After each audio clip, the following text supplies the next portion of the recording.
Do you think we're in a major bubble now, right now in the United States? And do you think that the tech bubble has burst sufficiently so that the tech bubble burst is over? Jeremy Grantham. What's coming is worse than a recession. In a world ruled by rising prices and unpredictable stock market fluctuations, there stands a courageous individual willing to share reality. Jeremy Grantham, the visionary of Wall Street, envisions a bleak future. Brace yourself for a story of economic hardship, market crisis, and financial troubles. However, don't be alarmed, as we shall examine Grantham's predictions with cleverness and insight, providing you with the tools to manage the impending financial disaster. Let's start with the factors that are contributing towards this disaster. Number 1. The market's attention deficit. In his stark warning of a looming economic disaster worse than a recession, renowned investor Jeremy Grantham exposes a commonly overlooked culprit: the market's persistent inability to focus for extended periods. He contends that this incessant pursuit of immediate profits and fleeting headlines drives volatility, distorts how assets are valued, and lays the groundwork for a distressing outcome. Grantham vividly describes a market bombarded by an unending stream of news, where every piece of information, regardless of its substance, competes for attention using bold fonts and flashy graphics. According to him, this overload of information fosters impulsive reactions and herd behavior. A pessimistic prediction from a single analyst magnified through social media echo chambers can incite panic selling, triggering a chain reaction leading to wider market declines. Moreover, Grantham criticizes the market's fixation on short-term quarterly earnings, a measure that prioritizes immediate satisfaction over long-term value. He argues that this short-sightedness encourages speculative behavior and contributes to the creation of unsustainable bubbles. Algorithms used in high-frequency trading worsen the situation by favoring quick profits over fundamental analysis, resulting in rapid fluctuations in asset prices that do not align with their true worth. The emergence of social media and financial influencers has added another layer of instability. Platforms like Reddit and Twitter, once valuable for discussion and research, have now become breeding grounds for impulsive investment decisions fueled by hype and FOMO, fear of missing out. Grantham claims that these echo chambers amplify biases, silence dissenting opinions, and promote collective investment behaviors that further skew market valuations. Finally, Grantham stresses the harmful consequences of continuous exposure to conflicting economic predictions. He argues that this overload breeds anxiety and caution among investors, hindering their ability to make prudent long-term choices. Ultimately, he concludes that the market's short attention span creates a perfect storm, an unpredictable and speculative environment ripe for a significant correction. 2. Potential S&P 500 crash. Jeremy Grantham offers a troubling perspective on a possible decline in the S&P 500, envisioning a gradual and persistent drop rather than a sudden plunge. He attributes his potential scenario to a bubble inflated by excessive optimism and a skewed perception of risk. Grantham identifies multiple factors contributing to his precarious situation. To start, he highlights concerns about overvaluation as a primary issue. Grantham argues that the S&P 500, driven by abundant quantitative easing and excessive positivity, has surged far beyond its typical average price-to-earnings ratio. This overvaluation, in his opinion, constructs a delicate framework vulnerable to even minor shifts in the market confidence. Additionally, Grantham emphasizes the significance of the Shiller-CAPE ratio, created by economist Robert Shiller. The reason CAPE ought to work to predict the market is that earnings have always been constructed by accountants as some measure to indicate fundamental value of a company. He points out the concerning elevation of the current CAPE, historically preceding significant market crashes like the burst of the dot-com bubble. Looking beyond traditional investments, Grantham observes the expansion of the everything bubble. This surge spans various sectors, inflating values in areas ranging from real estate to cryptocurrencies. He argues that this widespread inflation increases the fragility of the financial system, potentially magnifying the impact of synchronized market correction. Grantham also focuses on market psychology, warning against the allure of continual growth that fosters investor complacency. He notes that periods of euphoria, like the present one, often lead to sharp reversals as reality sets in, resulting in panic-driven selling and substantial losses. Emphasizing the unpredictable nature of markets, Grantham underscores the influence of policy uncertainty and unforeseen external events. He suggests that geopolitical tensions or policy missteps could trigger the bubble's collapse, swiftly eroding the fragile confidence supporting the market. I think the Fed's record on these things is wonderful, almost guaranteed to be wrong. They have never called a recession, and particularly not the ones following the great bubbles. They prided themselves in stimulating the bubbles. They took credit for the beneficial effect of higher asset prices on the economy. They have never claimed credit for the deflationary effect of asset prices breaking, and they always. 3. The housing bubble. In the mid-2000s, there was the housing bubble fueled by a rise of subprime lending and inflated real estate prices. When the bubble inevitably burst, it caused a chain reaction, leading to widespread financial instability. During that time, the S&P 500 went through a 60% decline, hitting its lowest point in 2009. Whether history will repeat itself remains uncertain and can only be confirmed over time. Another significant factor contributing to a potential crash of the S&P 500 is a broader economic decline or a sudden shift in market sentiment. Events like geopolitical tensions or abrupt changes in monetary policy can significantly impact investor confidence, triggering sell-offs in the market. The collapse of Lehman Brothers and subsequent failures of major financial institutions deeply shook the market. The onset of the COVID-19 pandemic in early 2020 further highlighted the vulnerability of the S&P 500 to external shocks. Being slightly generous is 2,500. And most of the great bubbles, the super bubbles, go below trend and stay there for quite a while. In the Greenspan era, that tendency stopped. In 2000, yes, the NASDAQ came down 82%, which was fairly brutal. Amazon came down 92%. But the Federal Reserve raced to the rescue so loudly and strongly that they stopped the decline in the S&P at trend line. It only declined 50%. 50% is a hell of a big decline, but it was only enough to get it back then to trend. This time trend is at most 2,500. The widespread concern about a global economic downturn and the uncertainty caused by the pandemic led to panicked selling, resulting in a rapid drop of approximately 34% in just a few weeks. 4. Skepticism of Bitcoin. Jeremy Grantham, renowned for his bold forecasts in the investment realm, expresses doubt regarding the impending disaster brewing in finance, with Bitcoin positioned squarely within his concerns. Rather than viewing the cryptocurrency as a groundbreaking hedge against economic turbulence, Grantham perceives it as a contributing element to a potential bubble poised for collapse. Grantham's skepticism arises from Bitcoin's staggering price fluctuations. He highlights its historical volatility, citing instances like the surge in 2017 to nearly $20,000, followed by an 80% decline, and in 2021 to the $69,000 before plummeting.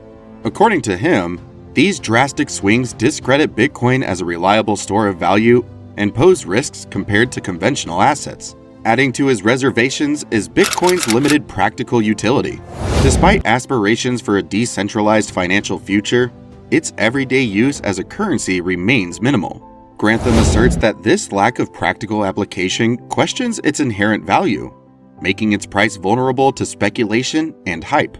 A compelling visual aid reinforces Grantham's argument. By juxtaposing Bitcoin's price with the Shiller-Cape ratio, a measure of stock market valuations, a notable correlation emerges. Both trajectories rise in tandem, indicating that Bitcoin's surge is more linked to broader market enthusiasm than intrinsic worth. Grantham cautions that this reliance heightens the risk of a synchronized crash if the current market bubble bursts. Moreover, Grantham draws attention to Bitcoin's environmental impact. Its energy-intensive mining process, consuming a comparable amount of electricity to the entire Netherlands, raises ethical and sustainability concerns. He argues that this factor could further diminish public trust and potentially trigger a future sell-off. Despite his critical viewpoint, Grantham acknowledges the potential evolution of Bitcoin's technology. He envisions a future where it powers secure and efficient financial systems. However, presently, he regards it as a speculative asset entangled in the excitement of a potential market bubble. Grantham advises caution and diversification when investing in such a climate. He recommends spreading risk across various asset classes, including safe havens like gold and bonds, to navigate potential turbulence. Ultimately, his skepticism towards Bitcoin serves as a reminder that while innovation holds promise, exercising sound judgment is crucial in navigating the often uncertain terrain of finance. I only specialize in what I call the really great bubbles. If you go back to 1929 to 2000, to Japan, and the housing part of the housing bubble, and you ask, how did conditions look? Profit margins looked great. The forecast was great. There was no chance of a recession. A few months ago, smart people were saying there was a 20% chance of a recession in 3 years. I mean, it is quite amazing. And what happens after the bubbles break is there's always a recession pretty quickly. People never get it. People never forecast it. And along with the recession comes a drop in profit margin. 5. Volatility of Commodities. Jeremy portrays a scenario where markets teeter on the brink of disorder, propelled by a combination of highly volatile commodity prices. Grantham emphasizes the historical tendency for commodity prices to exhibit extreme fluctuations, often surpassing the volatility witnessed in stocks and bonds. For example, a historical graph illustrating oil prices unveils significant peaks and valleys. In 2008, the price surged to over $140 per barrel, only to plummet to under $40 within a span of 2 years. Grantham argues that this unpredictability amplifies the repercussions of economic disruptions, causing widespread disturbances across sectors and potentially plunging markets into chaos.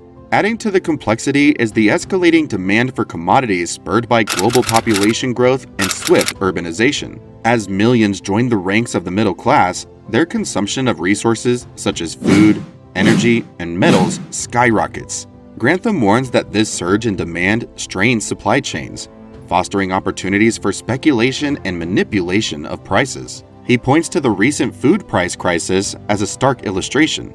Triggered by droughts and geopolitical tensions, the Food and Agriculture Organization's Food Price Index recorded an alarming 39.7% increase in 2022. This surge further fuels inflation, significantly impacting the cost of living worldwide, particularly in developing nations. Moreover, Grantham underscores the interconnection among commodity markets. A spike in oil prices, for instance, can elevate transportation costs, leading to increased prices of other commodities and contributing to broader inflation. This ripple effect, he cautions, has the potential to escalate, worsening economic downturns and sparking financial crises. 6. The impact of artificial intelligence on technology. Employing AI and machine learning technology has significantly boosted effectiveness and efficiency across diverse applications. The rise in productivity may lead to decreased production expenses, which could be advantageous for businesses. Nevertheless, there exists a potential for facing limitations on the supply side because of its heightened efficiency. This implies that if the demand for goods or services exceeds the available supply, it might lead to inflation. 7. Recessions and their impact. In the storm clouds gathering over the economy, Jeremy Grantham, the investment oracle, sees more than just a passing squall. He sees the looming shadow of recession. And unlike fleeting showers, recessions, Grantham warns, leave behind a trail of economic debris, impacting businesses, livelihoods, and societal well-being. Statistics paint a stark picture. Since the Great Depression, the US economy has endured 17 recessions, averaging roughly one every 7 years. While these numbers might seem abstract, their real-world effects are stark. Job losses skyrocket, with an average unemployment rate rising to 7.5% during recessions, causing financial hardship and anxiety. Businesses shutter, investment stalls, and the ripple effects impact everyone, from struggling families to struggling industries. But recessions, while painful, are not necessarily permanent. Historically, economies have always rebounded. eventually erasing the losses and surpassing pre-recession levels. This past year's GDP growth of 5.9%, for example, marked a strong comeback from the pandemic-induced contraction. The question then becomes, how can we navigate the turbulence of recession and soften its blow? Grantham emphasizes the importance of understanding the cyclical nature of the economy, preparing for downturns during periods of prosperity, and prioritizing responsible financial planning. Building emergency funds, diversifying investments, and avoiding excessive debt can all provide essential cushions when the economy hits a rough patch. 8. Proactive steps to prepare for a recession. Jeremy Grantham doesn't just depict a potential economic decline, his portrayal acts as a clarion call for readiness. Understanding the inherent uncertainty in predicting an exact timeline, Grantham emphasizes the need for proactive steps to soften the blow of a possible recession. Data from the previous economic downturns underscore the importance of readiness. For instance, in the 2008 recession, widespread unemployment surged to concerning levels, peaking at approximately 10% and impacting countless households. Research demonstrates a compelling link between personal savings and unemployment, indicating that individuals with emergency funds encountered less stress and displayed greater resilience during the crisis. This highlights the pivotal role of maintaining a financial safety net. Grantham advocates several core strategies to reinforce preparedness. He recommends establishing an emergency fund equivalent to 3 to 6 months' worth of living expenses to cover essential needs if faced with job loss or income disruptions. Additionally, he suggests a comprehensive review of expenditures, identifying potential areas for reductions or negotiations to allocate more funds towards savings. Diversifying investments across different sectors and asset types is advised to mitigate risk exposure amid market fluctuations. Furthermore, reducing high-interest debt is underscored as a crucial measure to ease financial strain during challenging times. Grantham also stresses the significance of continual professional growth and networking to remain competitive in an evolving job market. Beyond individual initiatives, Grantham highlights the importance of responsible economic policies. Governments can play a crucial role by implementing measures like unemployment benefits and targeted tax relief to ease the burden on individuals and businesses. Infrastructure investments can stimulate economic activity and create job opportunities, while prudent fiscal policies are crucial for instilling confidence and ensuring long-term economic stability.